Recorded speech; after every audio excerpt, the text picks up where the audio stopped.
Bom dia, a paz de Cristo Jesus para todos, amém? Uma alegria estar aqui com os irmãos, compartilhar da porção da Palavra de Deus. E nós estaremos nesta manhã dando continuidade à série de sermões sobre o cativeiro, sendo que hoje nós iniciaremos no livro do profeta Daniel. E o tema principal da série é Guia de Sobrevivência em Tempos de Cativeiro. Então nós vamos estar pensando um pouco agora no livro de Daniel sobre esse tema, que é o tema principal, como um guia de sobrevivência, e que vai nos ensinar, que tenha muito nos ensinar, e que tem nos ensinado muito durante toda a série. Vamos orar mais uma vez e vamos ler o texto do primeiro capítulo de Daniel, apenas 8 versículos, embora eu vá estar trabalhando com todo o capítulo, nós vamos ler apenas 8 versículos. Mas vamos rogar a Deus primeiramente. Pai Santo, nós louvamos o Teu nome mais uma vez. Pai, nós carecemos do Senhor, dependemos do Senhor, a nos preparar, a preparar nossa alma, nosso espírito para os tempos difíceis que estão previstos na Tua Palavra. Possa ser que não passemos por dificuldades tamanhas, mas mesmo assim precisamos nos preparar, porque caso aconteça, nós estaremos prontos, glorificando o Teu nome.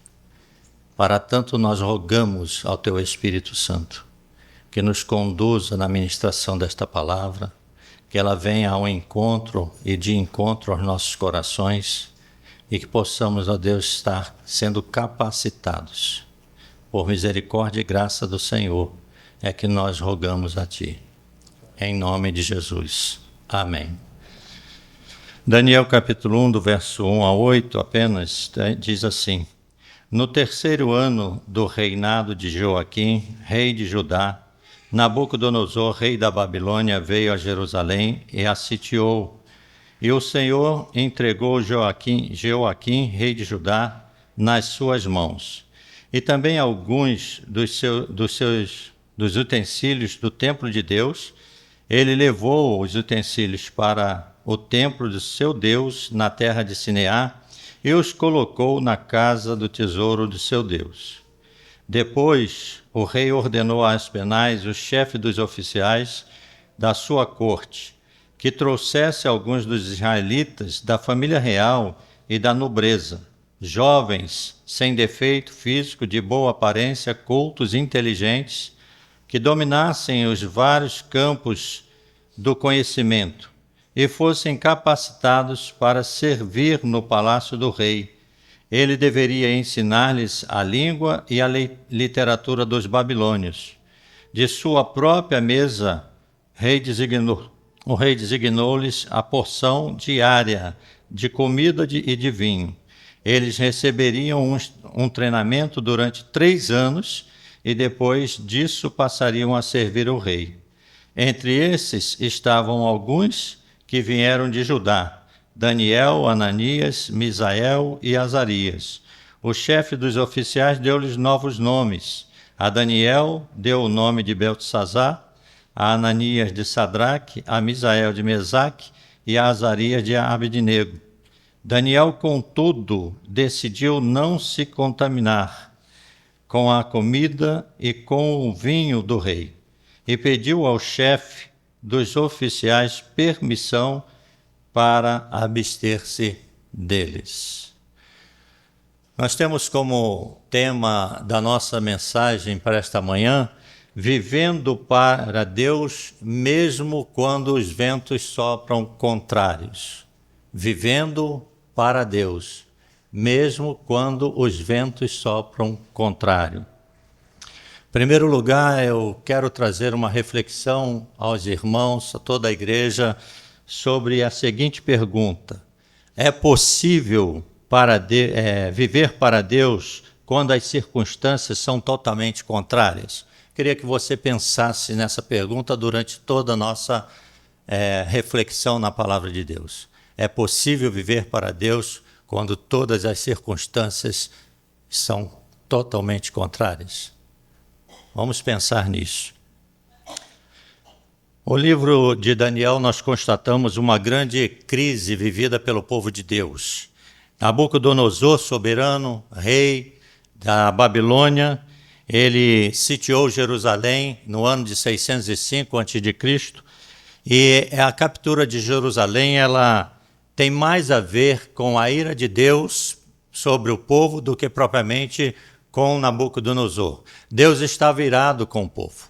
Deus estava insatisfeito com o povo de Judá por conta das suas pecaminosidades.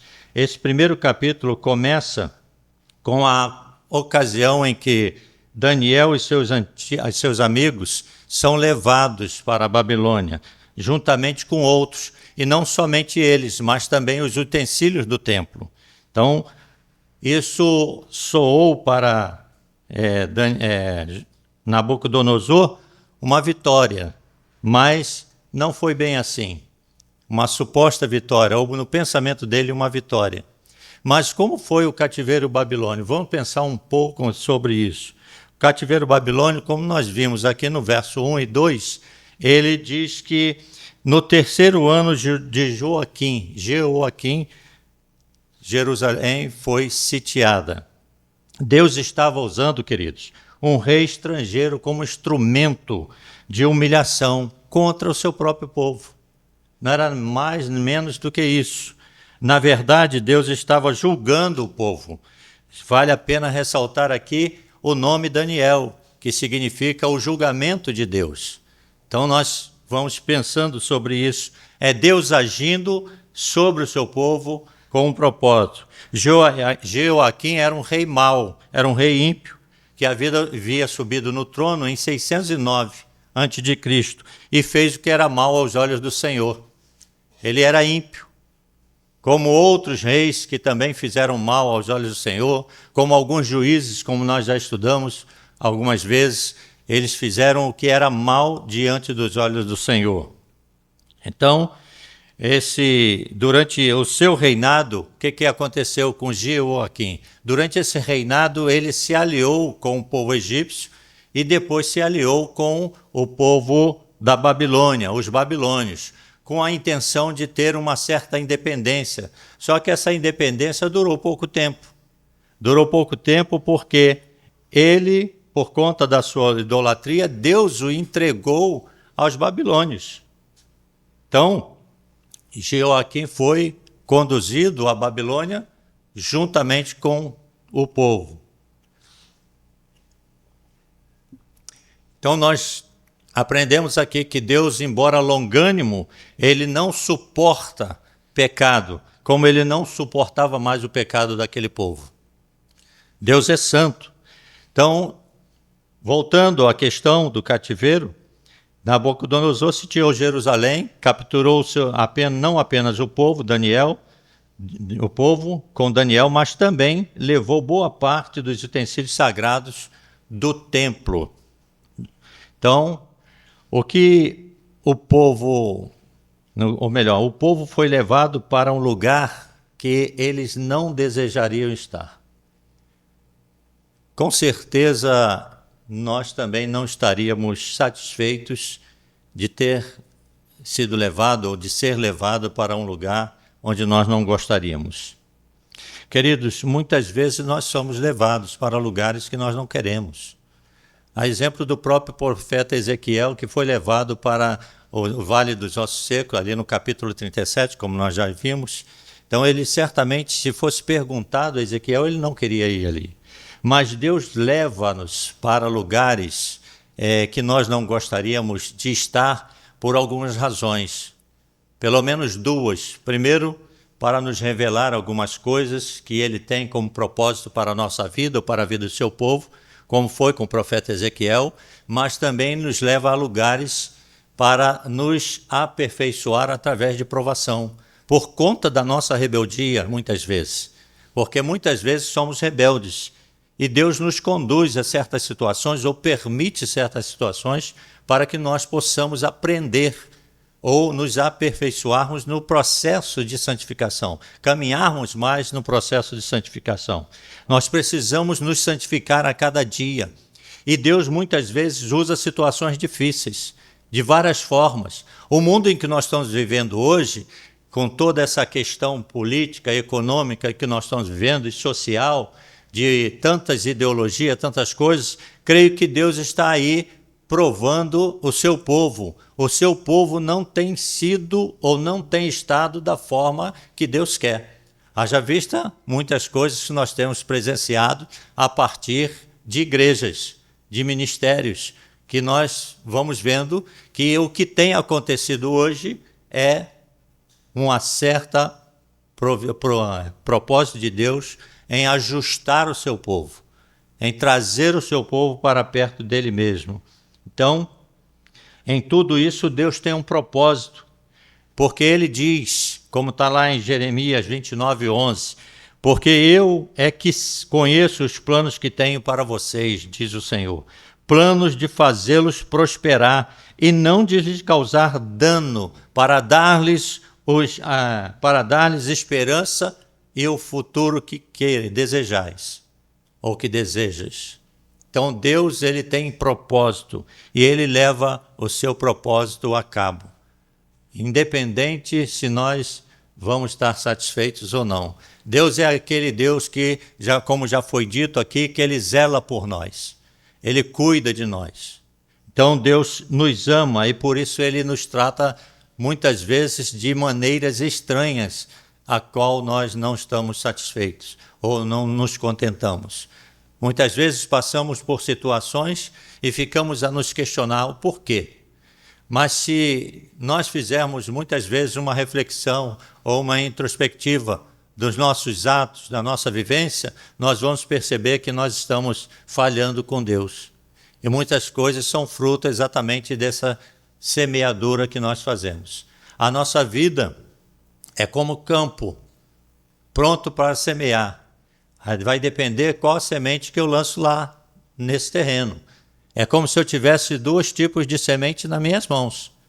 A semente ruim e a semente boa. São os nossos atos, pensamentos e palavras, boas e ruins. Se eu não escolher a que eu vou lançar em terra, certamente a que cair lá, ou aquela que cair lá na terra e for uma semente ruim, não tem jeito, eu vou colher o fruto disso. Então nós precisamos estar atentos a certas questões, o nosso procedimento diante de Deus, como nós tratamos com Deus, como nós representamos Deus na nossa vida diária. Então nós precisamos. O povo de Judá tinha pecado, estava em idolatria.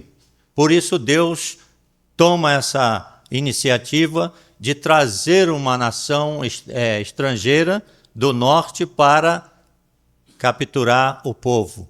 E assim foi que aconteceu, o povo sendo levado para a Babilônia. Mas a história não termina aí. Aconteceram algumas coisas em relação a Daniel e seus amigos, como, por exemplo, a escolha de Daniel e seus amigos. Como se deu essa escolha? Do verso 3 ao verso 7, nós lemos aqui que Daniel foi escolhido pelo chefe, né, o chefe dos oficiais, que foi determinado por Nabucodonosor que separasse esse jovem, não o Daniel exatamente, não os seus 3 amigos, mas jovens que fossem inteligentes. A instrução do rei da Babilônia, que deu a Aspenaz para a escolha desse jovem, foi de que ele deveria escolher jovens de aparência física boa, que fossem de boa aparência, inteligentes, cultos, que dominassem vários campos do conhecimento, e eles deveriam ser habilitados ou habilidosos em toda a ciência, sabedoria ou conhecimento.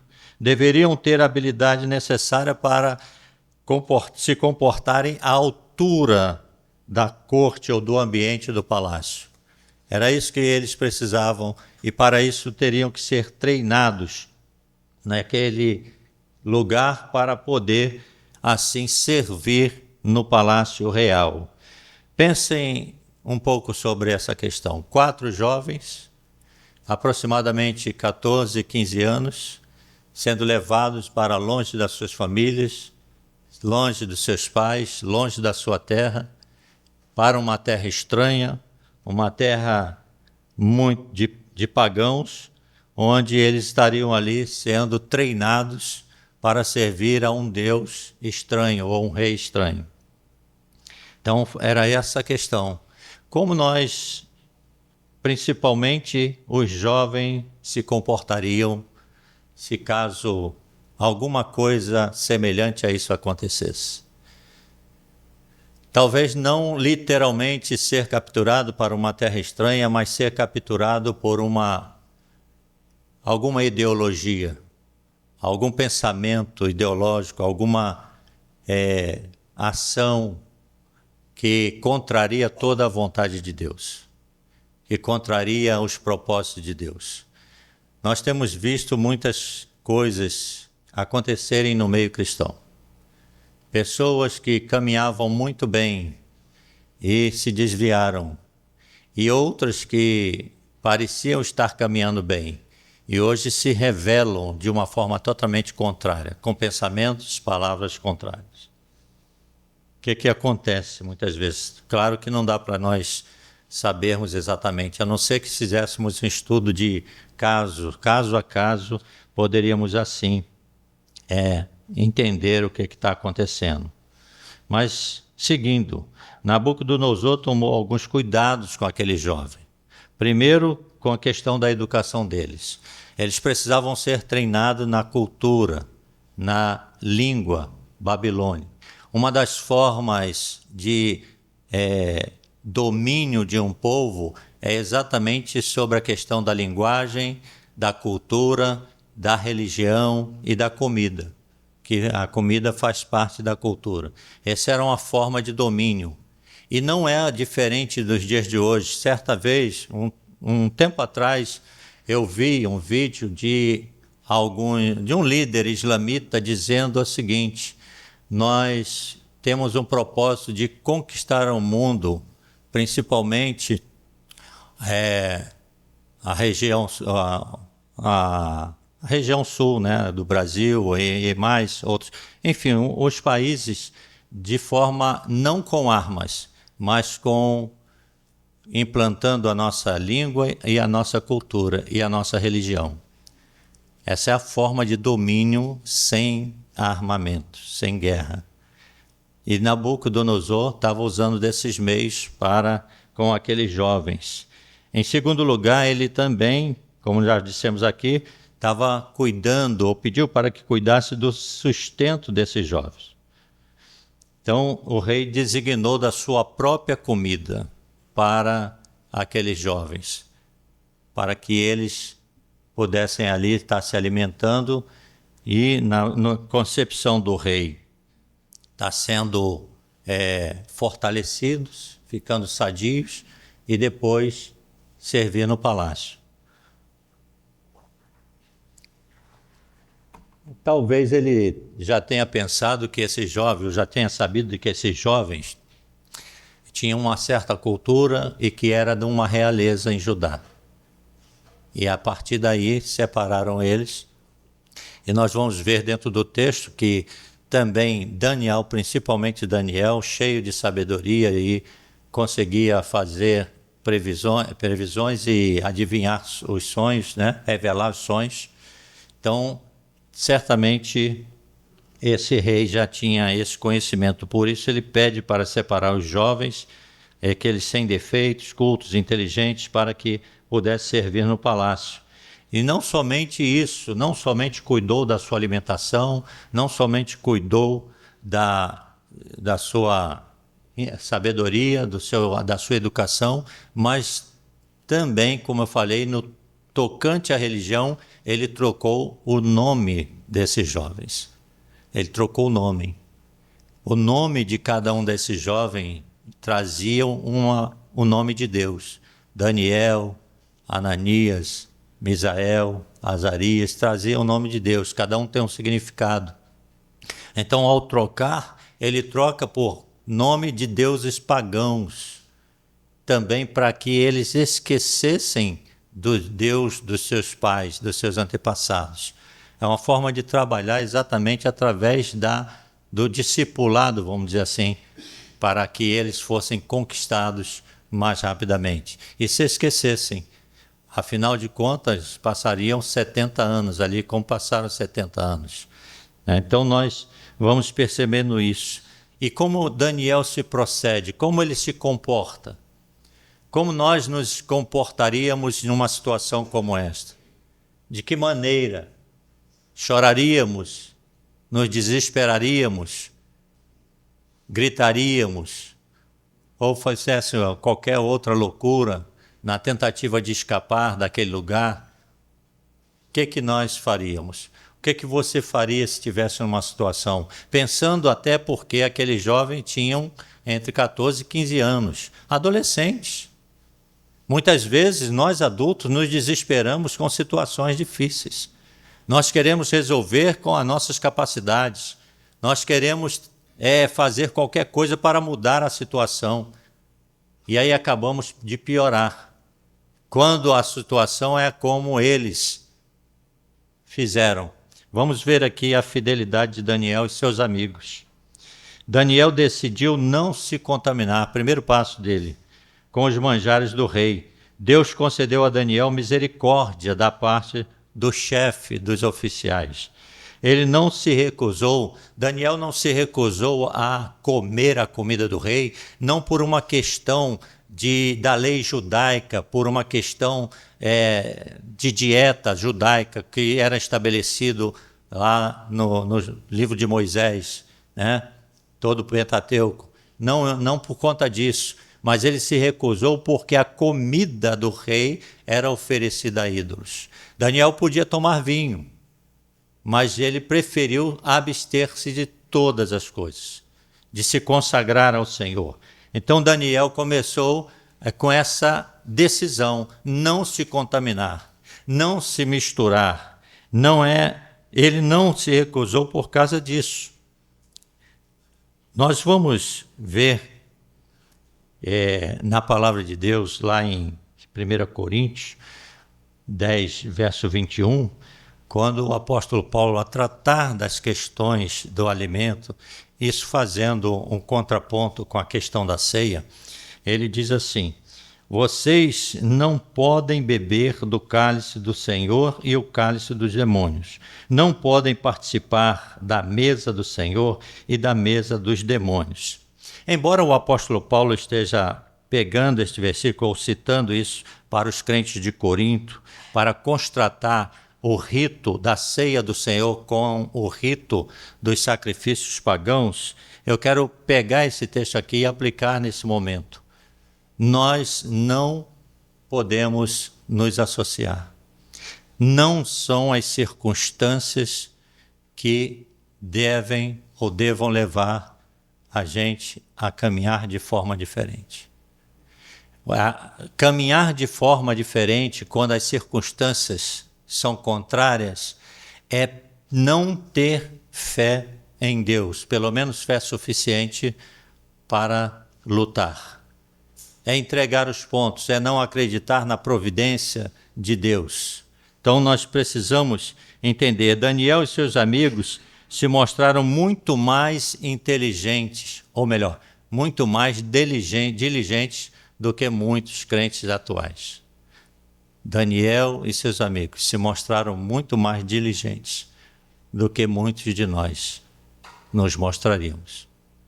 É uma realidade, a gente precisa reconhecer que nós somos falhos e fracos. E ao reconhecer, precisamos cada vez mais buscar a presença de Deus, nos consagrar para que no momento de adversidade a gente possa perseverar. É claro que é Deus também que provê ou que promove a perseverança em nós através do seu Santo Espírito. Mas a gente tem que se esforçar. Tem que se esforçar para essa situação. Esses jovens, eles certamente enfrentaram muitas dificuldades. A gente aqui não tem detalhado no texto, nesse capítulo, mas durante toda a história relatada no livro de Daniel, nós vamos ver algumas dificuldades e tentações que eles passaram, provações que eles passaram. Então, eles não apenas foram afastados de seus lares, mas instruídos a se esquecerem de seu Deus, educados na cultura pagã. Corriam o risco de perderem sua identidade como filhos de Deus e ainda assim se mantiveram fiéis a Deus. Por quê? Pensando na questão do que o próprio livro de Daniel nos traz, eu poderia dizer duas coisas, pelo menos, que Daniel e seus amigos fizeram que levaram eles a ser fiéis e perseverarem. Eles oraram. Daniel, no capítulo 27, ou melhor, no capítulo 2, no verso 17 e 19, e no capítulo 9, verso 17 e 19, Daniel se põe em oração fervorosa, clamando a Deus para que Deus mudasse aquela situação. Então, Daniel orava sempre. Uma das questões, ou uma dos motivos de ele perseverar com seus amigos era a oração. Era a oração e também de guardar a palavra de Deus. A exemplo também do Salmo 119, verso 11, nós precisamos guardar a palavra de Deus no nosso coração, porque é ela que vai nos sustentar nos momentos de dificuldade e de adversidade. Não é outra coisa. Oração e palavra é que nos sustenta, é que nos alimenta. Não é outra coisa. Não são atividades dentro da igreja, porque são importantes, né? Ocupações são importantes, mas oração e palavra é que faz com que a igreja continue de pé, de joelhos diante de Deus e de pé diante do povo. Tá? Então é isso que Daniel fez naquela nação estranha. Ele não se esqueceu de Deus em momento nenhum. Ele orava constantemente. Imagine hoje, ainda não chegamos nisso, não sei se chegaremos. Biblicamente, nós vemos que a igreja passa por aperto, em grande aperto nessa terra, mas imagine agora nosso país ser assolado por um líder, um governante de uma terra estranha e que queira submeter-nos aos seus deuses, aos seus ídolos. Nós vivemos aqui nesse país tranquilo, onde o evangelho é frequentemente negligenciado, as oportunidades de testemunhar de Cristo são imensas e isso é negligenciado muitas vezes por muitos de nós, por muito do povo de Deus. E eu fico imaginando se vier sobre nós uma perseguição. Eu acredito que pelo menos metade desse povo que diz ser igreja do Senhor, que diz ser servos do Senhor, vão fugir, vão apostatar. Não foi isso que aconteceu com Daniel e o povo de Deus. Daniel foi uma luz naquele lugar para sustentar o povo também em oração, para que o povo suportasse até que Deus os trouxesse ou tirasse de lá. Vejamos alguns cuidados que Deus teve para com Daniel e seus amigos. Do verso 17 a 21 diz assim, 17 a 21. A esses 4 jovens Deus deu sabedoria e inteligência para conhecerem todos os aspectos da cultura e da ciência. E Daniel, além disso, sabia interpretar todo tipo de visões e sonhos. Ao final do tempo estabelecido pelo rei para que os jovens fossem trazidos, a sua perseverança, o chefe dos oficiais os apresentou a Nabucodonosor. O rei conversou com eles e não encontrou ninguém comparável a Daniel, Ananias, Misael e Azarias. Por quê? Providência de Deus na vida deles. Quando nós olhamos para o versículo 21, onde diz que Daniel esteve ali, naquele lugar, até o primeiro ano do rei Ciro, nós percebemos claramente que ele permaneceu, ele foi uma figura permanente até os dias de Ciro, até a morte dele mesmo ali. Então, ele passou por vários governantes, até chegar a Ciro. O foco do capítulo aqui, do capítulo 1, não é a fidelidade, na verdade não é a fidelidade de Daniel e seus amigos, mas a fidelidade de Deus para com o seu povo, a fidelidade de Deus para com Daniel e seus amigos. Nós precisamos ter isso em mente. Deus é fiel para conosco.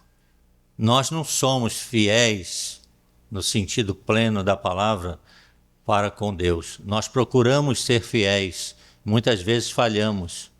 Então nós precisamos estar atentos e sempre visualizar ou meditar na fidelidade de Deus para conosco. Deus estava sendo fiel para com eles. Foi Deus que lhes deu sabedoria, deu entendimento, habilidade para conseguirem dirigir as suas vidas naquela terra estranha e pagã. Foi Ele.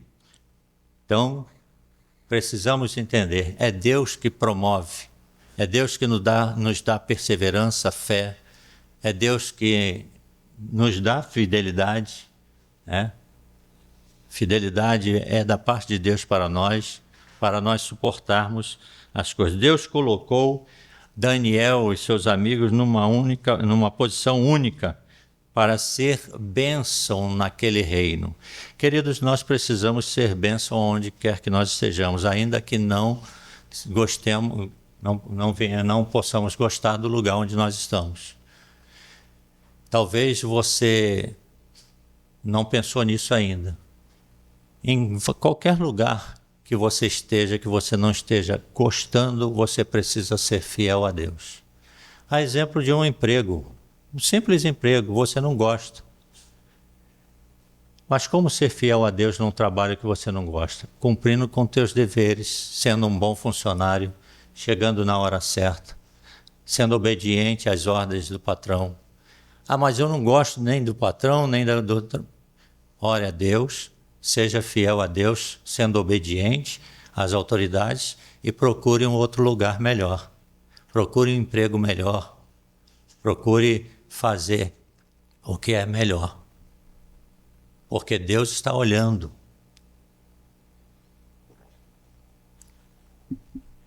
Eu estive também em alguns empregos que eu não gostava. E nem o chefe gostava de mim. Mas eu sempre me portei com essa palavra. Inclusive uma que vinha muito no meu coração era Mateus, capítulo 5, que diz, eu não lembro o verso agora, e diz: quando te obrigarem a caminhar 1 milha, vá com ele 2. Isso acabava porque alguns chefes queriam perseguir e acabavam quebrando essa intenção deles, porque eu ia além daquilo que eles desejavam. Nós precisamos pensar nisso. Não são as circunstâncias que devem ditar a nossa forma de viver a vida cristã, sobretudo. Seja a circunstância que for, a fidelidade, ela não está ligada a nenhuma circunstância. A nossa fidelidade tem que estar para além das circunstâncias. A exemplo dos discípulos que morreram por amor a Cristo. Eu fico imaginando se cada um de nós, se eu tivesse numa situação dessa, eu peço graça a Deus para que, se eu porventura venha passar, eu tenha graça suficiente para me manter fiel, não pelas minhas forças, mas crendo em Deus, que eu venha me manter assim. E é o que nós precisamos fazer, independente de qualquer coisa. Não são as circunstâncias que ditam na nossa vida, não devem elas ditar na nossa vida. As circunstâncias, elas podem influenciar, mas não determinar a nossa vida, ditar na nossa vida. Deus é o nosso Senhor, o nosso dono. É Ele que tem que ditar em nossas vidas. E Ele já ditou para nós em Sua palavra. Perseverança, fé, confiança. É isso que nós precisamos ter. Ele foi protagonista também da história de Daniel e seu povo. E é também protagonista da nossa história. Deus é protagonista na nossa história, tem que ser o protagonista da nossa história.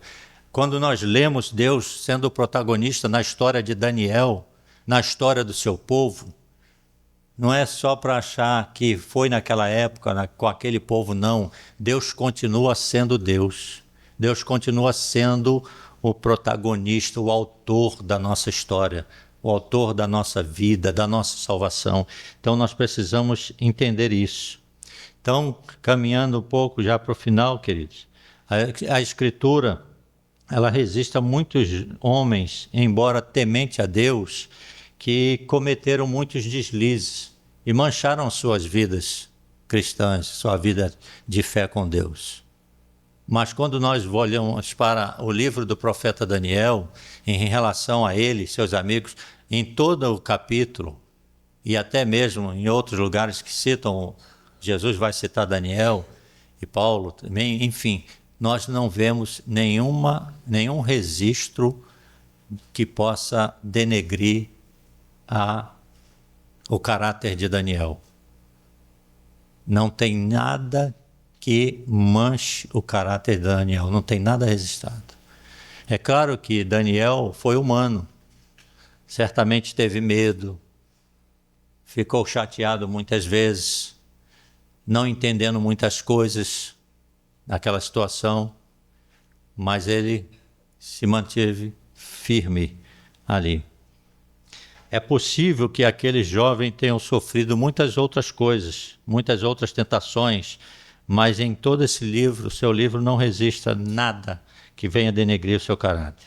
Quero aqui transmitir uma fala de Ian Duguid, que ele diz assim: a boa nova do Evangelho, contudo, não é simplesmente que Deus é fiel àqueles que lhe são fiéis. É que o Salvador veio libertar santos e fiéis, e como nós.